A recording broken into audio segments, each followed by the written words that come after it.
Thank you, Mr President. I'd like to ask the Minister for Policy and Reform when he will review the number of new build housing units envisaged under the strategic plan. Minister to reply, Mr Thomas. Mr President, on the Isle of Man, the strategic plan sets out the policies and area plans implement those policies in ways appropriate to local context. Government is currently in the process of an area plan for the East, which is one such local area plan to implement the strategic plan policies. The current Isle of Man strategic plan took effect on the 1st of April 2016. It is a revision of the 2007 strategic plan. While the current strategic plan has a lifetime or plan period up until 2026, at the time of inquiry, a commitment was given to have the next review within 6 years, so 2021 at the latest. Commenting on this at the time, the inspector reviewing the 2016 strategic plan stated that this review within 6 years was for, quote, taking account of future census data, unquote. Local area plans must be generally in accordance with the strategic plan with only minor variations. Review and change of the requirements and distribution for new dwellings reside in the strategic plan and therefore a review of that. In summary, at present, the number of new build housing units envisaged would be reviewed by 2021 at the very latest, and I shall not preempt due process but limit myself to state that officers are reviewing historical and current census data and also preparing advice to me on how any changes could be reflected sooner than the planned 2021 review. Supplementary, Mr Shimmins. Thank you, Mr President, and I'd like to thank the Minister for that reply. And 2021 seems to be a key date. It's good that you potentially can bring that forward, as many people are concerned about the methodology which was used in this paper, which has wide-ranging ramifications for the whole island, not just the Eastern Area Plan, and also for the ability of people on this island to achieve their goal of owning a home. Will the Minister commit to an independent review of the methodology in this paper within the next 6 months? Minister to reply. Thank you, Mr President, and I'm not sure the questioner was precise in his question about which paper it was he was waving around, but I believe it might be an evidence paper dated 25th of May 2018 for the good eyesight.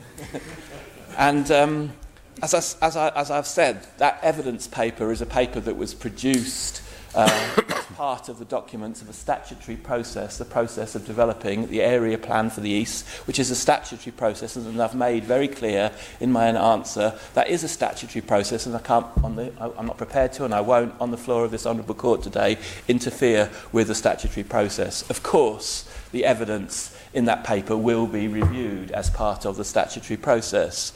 The public inquiry is likely to take place late spring next year, and I acknowledge that while several of the 300 responses to the area plan for the process consultation that's taken place includes commentary on that evidence and on the methodology behind those numbers, and that's exactly the sort of thing that will be considered during the forthcoming area plan for the East process. Supplementary, Mr Shimmins. Thank you, Mr President, and I'm grateful again for the Minister's reply. I'll be happy to circulate this paper, which, although it is flimsy, has major ramifications for the whole island, so I'll circulate that to all members later today. For the time being, I'd like to ask the Minister, does he accept that it is essential that the public have faith in the strategic plan projections? And what action is he going to take to ensure that the public have confidence in this vital area? Minister to reply. Thank you.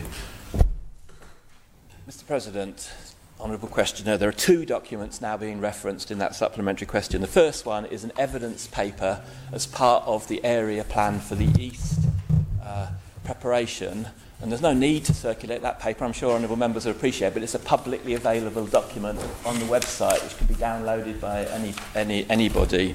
The second document is the strategic plan, which was supported in this honourable court, subject to a legal was prepared during using legal process, statutory process, and I'm absolutely in concurrence, I agree completely that people have got to have faith and confidence in the strategic plan process and the accompanying area plans, and I can see absolutely no reason why they won't have faith in the outcome of the area plan for the east process and subsequent area plans for the north and west, and the strategic plan revision that might come in 2021 or perhaps earlier, because that's the purpose of planners. Purpose of planners is to make sure that we're all happy with the way our island develops to serve all of their needs, taking into account all of the concerns that we have in planning. As I've said, that's one evidence paper, including lots of figures, some of which might have issues to do with the methodology and answers, and that's exactly the sort of thing that will be considered further during the area plan for the east process. And I welcome further discussion during that process, and I'll matter of public record that I thank every single one of those 300 people who responded, especially those who must have spent hours looking at the data to come up with the questions about the data and the approach and the methodology.